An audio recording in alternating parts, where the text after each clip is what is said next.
नमस्कार, मी प्रशांत सागवेकर. सामसंजीवनी या कार्यक्रमात तुम्हा सगळ्यांचं आज पुन्हा एकदा मनापासून स्वागत. सुरक्षा कवच आयुर्वेदाचं या विषयावरती आज आपण चर्चा करतोय आणि यावर मार्गदर्शन करण्यासाठी आज माझ्यासोबत आहेत आत्मसंतुलन केंद्र कार्लाच्या डॉक्टर मालविका तांबे. आपण मॅडमचं स्वागत करूया. मॅडम नमस्कार. नमस्कार. कार्यक्रमात मनापासून स्वागत. थँक्यू. कार्यक्रमाला सुरुवात करायचीच आहे, मात्र आजच्या कार्यक्रमात आमच्यासोबत तुम्ही सुद्धा सहभागी होऊ शकता. त्याकरता आमचा स्टुडिओ क्रमांक लिहून घ्या. 022 हा मुंबईचा STD कोड आहे. 69302444 हा आपला स्टुडिओ क्रमांक आहे. तो लिहून घ्या आणि नक्की फोन करा. कोणत्याही संदर्भातल्या अडचणी असतील, शंका असतील, समस्या असतील, तुम्ही आता थेट मॅडमना विचारू शकता. चला तर मग चर्चेला सुरुवात करूया. मॅडम पुन्हा एकदा स्वागत कार्यक्रमात. आपण आता श्रावणामध्ये आहोत आणि श्रावणातले वेगवेगळे सण आणि त्याच्यात उद्या रक्षाबंधन आहे. रक्षाबंधन हा बहिणीचं रक्षण करण्याकरता भावाला ती आग्रह करते किंवा त्यासाठी एक ती धागा बांधते त्याच्या हातावर की तो माझं रक्षण करेल. रक्षणाची जी ही संकल्पना आहे ती जर आपण आयुर्वेदाच्या बाबतीमध्ये मांडायची म्हटली तर आयुर्वेद सुद्धा एक सुरक्षा कवच सारखंच आहे, जे आपल्या सगळ्यांचं खूप सामर्थ्यानं संरक्षण करू शकतं, रक्षण करू शकतं, जर त्याचा योग्य पद्धतीने आपण वापर करू शकलो तर. आयुर्वेद या शास्त्र हे आपलंच आहे, परंपरा आहे, आपली संस्कृती आहे. सगळ्यात पहिल्यांदा आपण आयुर्वेदाबद्दल सांगूया लोकांना की कशा पद्धतीनं आयुर्वेद हा आपल्या सगळ्यांकरता एक सुरक्षा कवच आहे. बघा कसं आहे, आपल्या आयुष्यामध्ये खूप सगळ्या वेगवेगळ्या घडामोडी होत असतात आणि आयुर्वेद आपण जेव्हा म्हणतो म्हणजे आयुर्वेद म्हणजे आयुचं शास्त्र, म्हणजे आपल्या जीवनाचं शास्त्र आहे. त्यामुळे कुठलेही जे चेंजेस असतात आपल्या आरोग्याशी रिलेटेड, आपल्या आयुष्याशी रिलेटेड किंवा आजूबाजूला जे काही प्रकृतीमध्ये सगळे बदल होत असतात त्या सगळ्यांच्या हिशोबाने आपलं रक्षण कसं करावं ह्याच्याबद्दल आयुर्वेदामध्ये खूपच सखोल मार्गदर्शन आहे. म्हणजे मी तर म्हणेन की आपण आज कुठेतरी आपण म्हणतो की हा आजार झाला आणि मग काय करायचं, तर त्याच्या जागी उलट आयुर्वेदामध्ये सुरुवातीपासूनच सांगितलेलं आहे की जन्म झाल्यापासून आपल्याला काय काय स्वतःची काळजी घेतली पाहिजे की जेणेकरून आपलं आयुष्य जे आहे ते सुरळीत राहू शकेल. त्यामुळे सुरक्षा कवच जे आयुर्वेदाचं आहे ते खरं अगदी जन्म झाल्यापासून सुरू होतं ते शेवटल्या क्षणापर्यंत राहतं. आपण हळूहळू याच्याबद्दलचे सगळे उलगडे जे आहे ते करायचा प्रयत्न करूच या. नक्कीच. कॉल घेऊया आपण. कॉल यायला सुरुवात झाली. चंद्रकांत आहेत नाशिकवरून, त्यांना प्रश्न विचारायचा आहे. बोला चंद्रकांत, काय समस्या आहे आपली? नमस्कार. मला फक्त एक प्रश्न विचारायचा आहे. बोला. की आमच्या म्हणजे माझी मिसेस त्यांच्या छातीमध्ये दुखतं दरवेळेला आणि कुणी म्हणतं किंवा तुम्ही आयुर्वेदिक करा, त्या संदर्भात काही सांगू शकता का? सर वय काय आहे आणि किती दिवस असं छातीत दुखतं आणि काही स्पेसिफिक कारणामुळे दुखतं असं काही वाटतं का किंवा तपासण्या केल्या आहेत का? 15 दिवस झालेल्या तपासण्या नाही केलेल्या आणि वय वर्ष 56 आहे. वय वर्ष 56 नाही का? बघा कसं आहे की छातीत दुखणं, आता छाती सुद्धा आपण म्हटलं लेफ्ट साईडला दुखतंय, राईट साईडला दुखतंय, त्याचा आपल्याला विचार करावा लागतो. वयाच्या हिशोबाने काही वजन वगैरे जास्त वाढलेलं आहे का ते बघावं लागतं. BP कुठे काही फ्लक्च्युएट होतं आहे का, म्हणजे रक्ताभिसरणाचा काही त्रास आहे का ते बघावं लागतं. कधीतरी चेस्ट पेन जे आहे ते अपचनामुळे सुद्धा आपल्याला होताना दिसतं. एस्पेशली या काळामध्ये जेव्हा पावसाळा असतो तेव्हा तर आपल्या शरीरातली अग्नी मंद झालेली असते आणि त्याच्यामुळे बऱ्याचशा लोकांना त्रास आपल्याला होताना दिसतो की गॅसेस खूप वाढले, एकदम प्रचंड ॲसिडिटी, पित्त शरीरामध्ये वाढलं आणि त्याच्यामुळे छातीत दुखायला लागलं आणि कडपट ढेकर वगैरे यायला लागले आणि मग हॉस्पिटलाइज केल्यावर ते कळतं की बाकी सगळं व्यवस्थित आहे, फक्त अपचनाचा त्रास झालेला. पण एक गोष्ट नेहमी लक्षात ठेवावी की शरीरामध्ये कुठलीही गोष्ट जर का सतत सांगितली जात असेल, म्हणजे कसं आहे आज मला काहीतरी नाही आवडलं तर मी थोडीशी कुरकुर करेन आणि शांत बसेन की नाही, पण जर का कुठल्या गोष्टीचा त्रास मला जास्त प्रमाणात होत असला तर आपण 10 वेळा ती बोलून दाखवतो की मला असं होतंय, मला तसं होतंय, मला हे आवडत नाही किंवा काही सुद्धा जे असेल. तसं शरीर जर का कुठल्याही गोष्टीची कंप्लेंट सारखी सारखी करत असेल तर त्याचं निदान व्यवस्थित करणं हे अत्यंत गरजेचं आहे. माझं तरी तुम्हाला असं म्हणणं राहील की तुमचे जे आता जवळ लोकल डॉक्टर्स असतील त्यांना जाऊन लगेच दाखवा. तुम्ही त्यांची जी बेसिक तपासणी आहे ती नक्कीच करून घ्या. बघा कुठल्याही आजाराचं आपण उत्तर म्हटलं तर ते प्रत्येक पॅथीमध्ये कुठल्या ना कुठल्या प्रकारे असतं. कुठल्यामध्ये अगदी 100% आपल्याला मदत होते, कुठे 80% होते, कुठे 50% होते. पण मदत जी आहे ती नक्की घ्यायला पाहिजे. कुठलाही त्रास होत असला तर त्याच्याकडे दुर्लक्ष जे आहे ते नक्की करू नये. आपण आयुर्वेदाकडे वळलात तर तरी सुद्धा त्याच्यामध्ये आपण मदत जी आहे ते करूच शकतो. फक्त वेळ घालवू नका, एवढंच मला तुम्हाला सल्ला राहील. नक्कीच. पुढचा कॉल घेऊया आपण. राधिका आहेत पुण्यावरून, त्यांना प्रश्न विचारायचा आहे. बोला राधिका, काय समस्या आपली? हॅलो नमस्कार. मी वाकडमधून राधिका बोरसकर बोलते. बोला. हा, मला थायरॉइडचा त्रास आहे, तर त्याच्यासाठी मी काय औषध घ्यावं? आणि कंबर दुखी आहे डाव्या बाजूला. बरं ताई, वय काय आहे तुमचं? वय 72 आहे. वय 72 आहे. बरं. आता कसं बघा, थायरॉइडचा त्रास सध्याच्या काळामध्ये आपल्याला तसाही खूप दिसायला लागला. म्हणजे अगदी यंग आपण लोकांमध्ये पाहिलं तर आता 35च्या सुमारास थायरॉइडचे पेशंट जे आहेत ते फार प्रमाणात दिसतात आहे. आता त्याच्यातही कसं होतंय की आपल्या शरीरामध्ये अग्नीचे दोष ज्याला आपण म्हणतो, म्हणजे शरीरामध्ये जे पचन व्यवस्थित व्हायला पाहिजे, सगळं मेटाबॉलिझम शरीराचं व्यवस्थित चाललं पाहिजे, म्हणजे खाल्लेलं जे अन्न आहे, आहार आहे, त्याची नीट ताकदीत पूर्णपणे पचन झालं पाहिजे आणि मग त्याचा आपल्या शरीराला उपयोग झाला पाहिजे. तसं न होता शरीरामध्ये असे सगळे अडथळे निर्माण होतात आणि त्यामुळे थायरॉइड काय किंवा सध्याच्या काळात डायबिटीस सुद्धा जे आहे ते फार प्रमाणात दिसायला लागलेलं आहे. तर सगळ्यात महत्त्वाचं याच्यामध्ये असतं अग्नीच्या हिशोबाने काम करणं. आता अग्नी म्हणजे कोण? तर आपले सूर्यदेव. म्हणजे वेळेमध्ये उठणं, वेळेमध्ये व्यायाम करणं, वेळेमध्ये आपलं खाणं पिणं ठेवणं आणि रात्रीची झोपसुद्धा जी आहे ती वेळेत जर का घेतली आणि सकाळी उठून साधारण आपण म्हटलं की व्यायाम प्रकार जे आहे त्याच्यामध्ये सूर्य नमस्कार जर का करू शकलो तर त्याचा खूप फायदा होताना आपल्याला दिसतो. आता त्याच्यामध्ये सुद्धा विचार केला तर वयाच्या हिशोबाने कदाचित आपल्याला सूर्यनमस्कार वगैरे घालणं नाही शक्य होणार. म्हणून आयुर्वेदाने अजून एक सोपी गोष्ट आपल्याला सांगितलेली आहे, ते म्हणजे अंगाला तेल लावणं. तर जर का तुम्ही शास्त्रोक्त पद्धतीने सिद्ध केलेलं अभ्यंग सेसमीसारखं एखादं तेल जे आहे ते अंगाला जर का रेग्युलर बेसिसवरती लावलं तर त्याचाही तुम्हाला फायदा होताना दिसेल. बरं, आता याच्यामध्ये सुद्धा अग्नीचा एक्झॅक्ट दोष कुठला आहे तो समजून घेतला आणि त्याच्या हिशोबाने औषधोपचार जर का केले तर त्याच्यामध्ये आपल्याला सुधार होणं जे आहे ते अत्यंत सोप्या पद्धतीने करता येऊ शकतं. कधीतरी काही केसेसमध्ये आपल्याला पंचकर्म करण्याची गरज पडते, ज्याला आपण शरीर शुद्धीची प्रक्रिया म्हणतो. तर त्याच्याकरता आपल्याला निदान जे आहे ना ताई ते करणं अत्यंत आवश्यक आहे. तुम्हाला जमलं तर एखाद्या संतुलनच्या तुम्ही आउटलेटला जाऊन डॉक्टरांना दाखवू शकलात तर ते फिजिशियन जे आहे ते तुम्हाला नीट सगळं समजावून सांगतील की तुमच्या प्रकृतीच्या हिशोबाने काय काळजी तुम्ही घेतली पाहिजे आणि काय औषधोपचार घेतला पाहिजे. आणि नाहीतर तुम्हाला जसं जमत असेल तसं तुम्ही इवन काउन्सिलिंग वगैरे सुद्धा जरी संतुलनमधनं घेतली तर त्याच्यावरतीही आपण व्यवस्थितपणे सगळे डिटेल्स देऊ शकतो. तर मला वाटतं आपले नंबर्स वगैरे आता सगळे दिले जातात आहे, तर त्याच्यावरती तुम्ही संपर्क साधला तर व्यवस्थित असा उपचार जो आहे तो तुम्हाला नक्की सांगण्यात आपल्याला यश मिळू शकेल. नक्कीच. पुढचा कॉल घेऊया. कमलाकर आहेत मुंबईतून, त्यांना प्रश्न विचारायचा आहे. बोला कमलाकर, काय समस्या आहे आपली? हा, नमस्कार. नमस्कार, बोला. माझी बहीण आहे, पुण्याला राहते. तिचं एन्जिओग्राफी झाली, तिला 3 ब्लॉकेज सांगितले आणि बायपास सर्जरी सांगितली आहे. तर त्यासाठी आयुर्वेदिक मध्ये काय करायला मिळेल का मला? अच्छा, आता बघा, हृदयाचा आपण जेव्हा विचार करतो तर हृदयाला तर म्हणजे 24 तास तेवढ्याच म्हणजे आपण म्हणतो ना जोमाने रक्तप्रवाह जो आहे तो व्यवस्थित झाला पाहिजे. कारण की त्याच्यानेच आपल्या शरीरातल्या प्रत्येक सेलला आपण म्हणतो ना की आहार पोचणं किंवा त्याची सगळी जी काळजी घेणं आहे, ऑक्सिजन पोचणं वगैरे हे सगळं होऊ शकतं. त्यामुळे हृदयाची काळजी घेणं हे अत्यंत आवश्यक असतं. आता जसे आपल्याकडे शरीरामध्ये बाकी जागी आपल्याला कुठे ना कुठे काहीतरी त्रास जाणवतो तसं वयापरत आपल्या रक्तवाहिन्या ज्या आहेत, कारण की हृदयाकडे जाणारे अगदी फाईन असतात आणि त्याच्यामध्ये ब्लॉक्स तयार होणं हे अगदी खूप कॉमन असतं.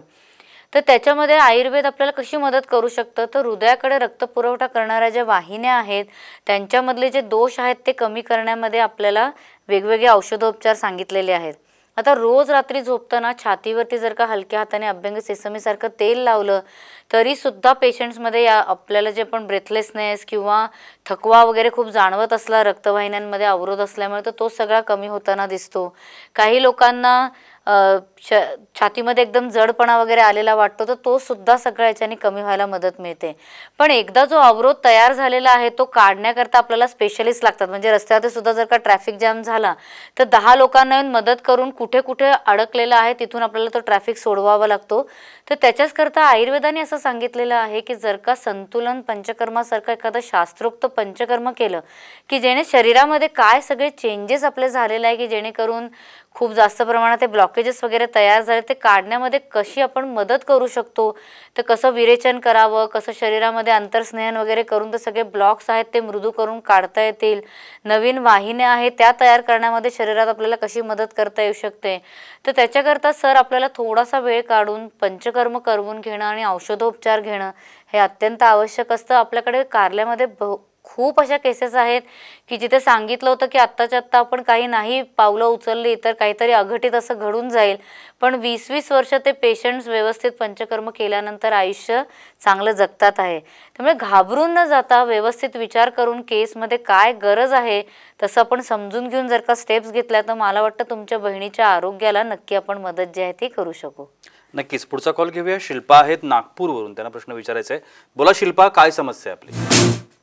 माझा प्रश्न आहे की माझ्या मिस्टरांच्या लंग्स मध्ये पाणी झालेलं आहे, तर त्याच्यासाठी आयुर्वेदात काही उपचार आहे का? आणि छोटीशी गाठही झालेली आहे. ताई त्यांचं वय किती आहे? त्यांचं वय 72 वय आहे. त्यांचं 72 वय आहे. बरोबर. आता बघा कसं आहे की आजच्या काळामध्ये आपण विचार केला तर तसंही इन्फेक्शन्सचं प्रमाण सगळीकडे खूप वाढतंय. लंग्सची तर कॅपॅसिटी खूप लोकांची कमी होत चालली आहे, कारण की आजूबाजूला आपण बघतोय पॉल्युशन वाढलेलं आहे, आपल्या आहारांमधनं जाणारे केमिकल्स आहेत ते खूप प्रमाणात वाढलेले आहेत. तर या सगळ्यांनी एकूणच इम्युनिटी शरीराची खूप कमी होत चाललेली आहे आणि त्यातही लंग्सची रिलेटेड डिसऑर्डर्स, म्हणजे आता ताई म्हणतात जसं लंग्समध्ये पाणी झालं, ते सगळे इन्फेक्शन वगैरे नंतर होणारे त्रास आपल्याला होताना दिसतात. ह्याच्याकरता सुद्धा माझं असंच म्हणणं राहील की आपल्याला कसं आहे की घरगुती उपाय किंवा नुसती आयुर्वेदातनं डायरेक्टली एखादी मदत जी आहे ते करणं थोडंसं अवघड असतं, कारण की आपल्याला प्रकृती बघावी लागते, कुठून हा दोषचा निर्माण होतो आहे ते आपल्याला बघावं लागतं आणि त्या दृष्टीनेच औषधोपचार करणं जे आहे ते अत्यंत आवश्यक असतं. त्यामुळे ते माझा तरी सल्ला तुम्हाला असा राहील की याच्यामध्ये वेळ बिलकुल घालवू नका. तुम्हाला लवकरात लवकर जेवढी आपल्याला मदत जी आहे आयुर्वेदाकडून किंवा तुमच्या लोकल डॉक्टरकडून घेता येत असेल ती लगेचच घ्यावी, जेणेकरून तुमचा जो त्रास आहे यजमानांचा तो कमी व्हायला आपल्याला मदत मिळू शकेल. आत्ता तरी त्वरित मी तुम्हाला असं म्हणेन की संतुलनचा आत्मप्राश सारखा जो च्यवनप्राश आहे तो तुम्ही जर का आता नियमाने त्यांना द्यायला सुरू केलात तर त्याचा निदान आत्ता लंग्सची जी कॅपॅसिटी आहे किंवा लंग्सचं जे आपण श्वसन संस्था ज्याला म्हणतो त्याची ताकद आणि त्याची इम्युनिटी वाढायला तरी आपल्याला आयुर्वेदाच्या द्वारे नक्की मदत करता येऊ शकेल. आणि सध्याच्या काळात, कारण की आता सगळीकडे दमटपणा हवेमध्ये वाढलेला आहे, तो कोमट पाणी निदान सकाळ संध्याकाळ तरी त्यांनी अर्धा ग्लास आहे ते घेतलेलं चांगलं. आणि आहारामध्ये आल्याचा वापर जो आहे तो थोडासा नियमाने केला तर हे त्रास कमी होण्यामध्ये थोडीशी आपण हातभार म्हणतो ना तो लागायला नक्की मदत मिळू शकेल. नक्कीच. पुढचा कॉल घेऊया. इंदुमती आहेत नाशिकवरून, त्यांचा फोन आहे. इंदुमती बोला, काय समस्या आहे आपली? हा सर, माझं आहे ना 2 महिन्यापासून छातीत आणि पाठीमध्ये अशा कळा येतात आणि दुखतं. अच्छा. आणि कुठल्या स्पेसिफिक वेळेला दुखतं किंवा काही चुकीचं खाल्ल्यानंतर दुखतं वगैरे असं काही जाणवतं का ताई तुम्हाला? असं तर काही नाही झालेलं, पण 2 महिन्यापासून असं दुखतं, म्हणजे पाठीत कळा येतात. अच्छा, बरं. आता याच्यामध्ये बघा पाठीचा सुद्धा जो विकार आहे, कधीतरी आपण म्हणतो जसं की खाण्याच्या चुकांमुळे गॅसेस झाले तर त्याच्यामुळे सुद्धा पाठीमध्ये कळा येताना लोकांना जाणवतात. ह्याच्याकरता सगळ्यात उत्तम उपाय म्हणजे संतुलन कुंडलिनी तेलासारखं एखादं जे तेल आहे ते पाठीच्या मणक्यावरती अगदी रोज न चुकता जिरवावं. म्हणजे नसांचा काही विकार असला किंवा मसल्समध्ये काही टेन्स झाल्यामुळे त्रास होत असला किंवा वयापरत वात खूप वाढल्यामुळे कोरडेपणा वाढल्यामुळे हा त्रास होत असला तर कुंडलिनी तेलासारख्या तेलाच्या वापराने तो नक्की कमी व्हायला मदत मिळते.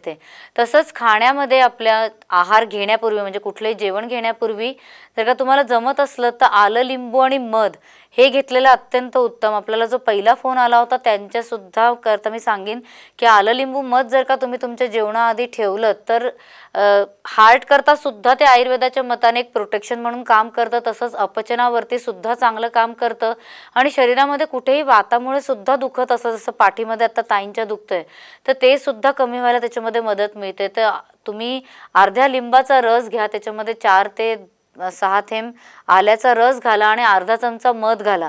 हे व्यवस्थित मिक्स करून तुम्ही जर का जेवणापूर्वी थोडं चाटणसारखं हे घेतलं तर तुमचे बरेचसे त्रास जे आहेत आपल्याला कमी होण्यामध्ये मदत मिळू शकते. पण तरीही बघा कुठलाही त्रास आहे तो अंगावरती काढणं हे उत्तम नसतंच आपल्या आरोग्याच्या दृष्टीने. त्यामुळे तुम्ही लगेचच त्वरित तज्ज्ञांचा सल्ला घ्यावा किंवा तुम्हाला जमलं तर संतुलमध्ये येऊन तुम्ही डॉक्टर्सला दाखवलं तर व्यवस्थित मार्गदर्शन जो आहे तर आहाराचं किंवा तुमचं एकूण औषधोपचार कसे झाले पाहिजे किंवा रोजच्या दिनचर्येमध्ये तुम्ही काय काय गोष्टींचं पालन केलं पाहिजे की जेणेकरून हे सगळे त्रास कमी होऊ शकतील, हे मार्गदर्शन आणि सल्ला जो आहे तो तुम्हाला व्यवस्थितपणे मिळायला नक्कीच मदत मिळू शकेल. निश्चितपणाने आणि खूप छान असं मार्गदर्शन आजच्या विषयाच्या निमित्तानं मॅडम आपल्याला करतायत.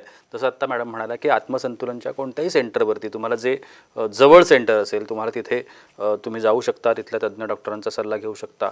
किंबहुना जर कार्यालयामध्ये तुम्हाला यायचं असेल, तिथे येऊन उपचार घ्यायचे असतील, तिथे राहायचं असेल, तिथले सगळ्या गोष्टी बघायच्या असतील तरी तुम्हाला ते शक्य आहे. फक्त तुम्ही आत्ता जे टी व्ही स्क्रीनवरती नंबर्स दिसत आहेत त्या नंबर्सवरती संपर्क करा. वेळ होते एका छोट्याशा विश्रांतीची, कुठे जाऊ नका, पाहत राहा साम संजीवनी.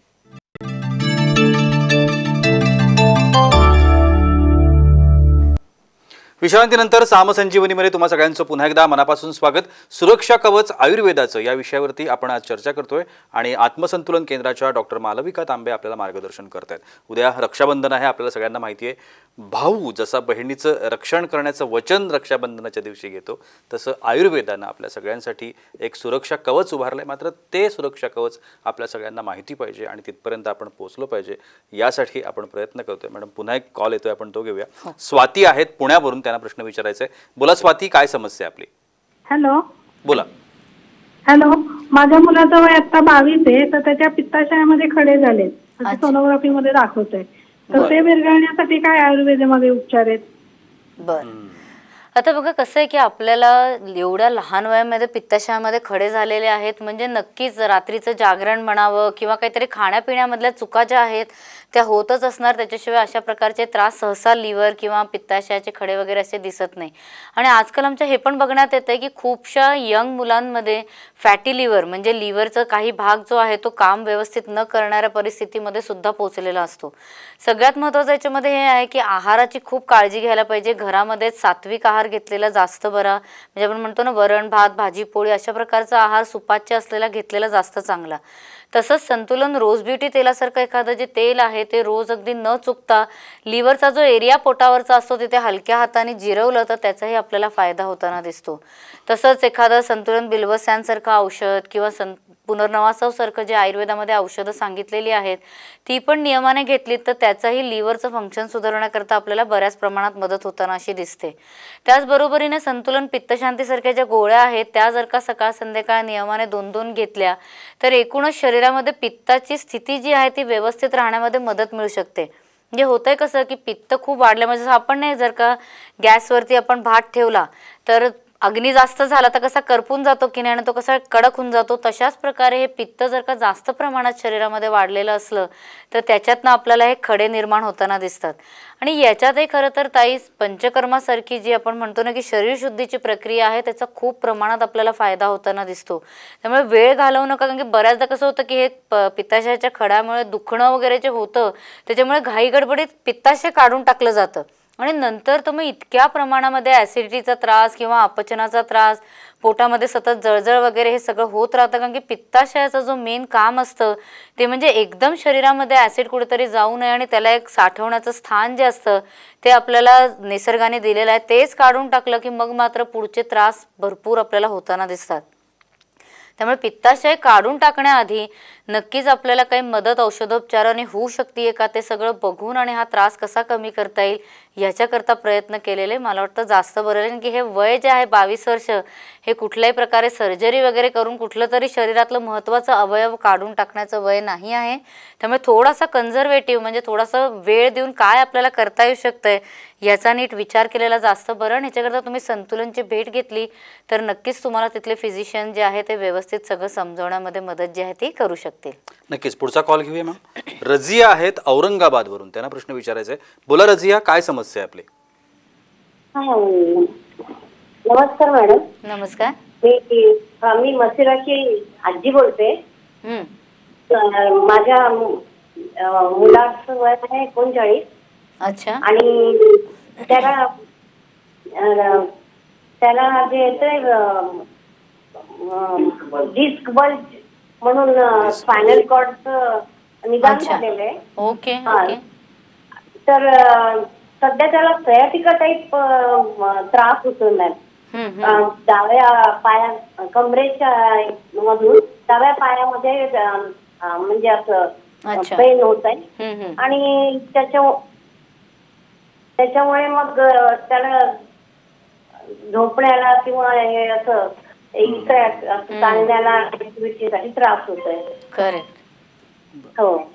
बर. त्या- आयुर्वेदानुसार आपण ह्याच्यावरती काय त्यांना सजेस्ट करू शकतो? आता बघा, पाठीच्या कण्याची ताकद जी आहे ना ती खूप महत्वाची असते. म्हणजे आज आपण विचार करा की आज आपण रक्षाबंधनाच्या याच्या उपलक्षामध्ये बोलतो आहोत, तर आज जर का आपण हे ठेवलं की नुसतं एक धागा बांधलाय आणि मग त्यांनी रक्षा करावी, तर रक्षा करायकरता हातात मनगटात ताकद लागते आणि पाठीच्या कण्यात पण ताकद लागते, जी आजच्या काळामध्ये खूप कमी होत चाललेली आहे. तर खरं तर खाण्यापिण्यामध्ये ना आपल्याला दुधासारखी जी वस्तू आहे, लोणी आहे, तूप आहे, हे घेणं अत्यंत महत्वाचं. डिंकाचे लाडू आहेत ते खाणं अगदी गरजेचं असतं. आणि म्हणूनच आता सुद्धा आपण बघा नारळाची बर्फी जी आहे ती भावाला खाऊ घालतो. कशासाठी? की त्याच्या शरीरात ताकद असली पाहिजे ना आपल्यासाठी रक्षण करायला सुद्धा. म्हणजे रक्षण दोन्ही बाजूने असतं, भावाने बहिणीचं आणि बहिणीने भावाचं करायचं असतं, फक्त त्याची पद्धत थोडीशी निराळी असते. आता याच्यामध्ये सुद्धा पाठीच्या कण्यामध्ये ताकद येण्याच्या दृष्टीने आपण जेव्हा दूध, तूप, लोणी, डिंकाचे लाडू खायला सांगतोय, त्याचबरोबरीने तिथे लोकली ताकद वाढवण्याकरता संतुलन कुंडलिनी तेलासारखं जे तेल आहे ते अगदी नियमाने न चुकता खालतून वरती असं पूर्ण स्पाईनवरती लावलेलं अत्यंत उत्तम. संतुलन प्रशांत चूर्णासारखं जे चूर्ण आहे ते जर का दूध साखर घालून घेतलं तर त्याचाही आपल्याला खूप फायदा होताना दिसतो. आणि स्पेशली शरीरामध्ये वात खूप वाढलेला असतो तेव्हाच अशा प्रकारचे डिस्प्लेसमेंट वगैरे जे आपण म्हणतो ना ते शरीरामध्ये आपल्याला होताना दिसतात. तर त्याच्याकरता वातबल सारखी जी गोळी आहे ती सुद्धा अगदी नियमाने घेतलेली ताई चांगली. पायाला पादाभ्यंगासारखं जी थेरपी आहे सुंदर आयुर्वेदाने सांगितलेली ती सुद्धा नियमाने केली तर आता जी काही पायामध्ये नसांचे तुम्ही म्हणताय ग्रुद्रसी सायटिका सारखा जो त्रास होतोय तो सुद्धा कमी व्हायला मदत मिळते.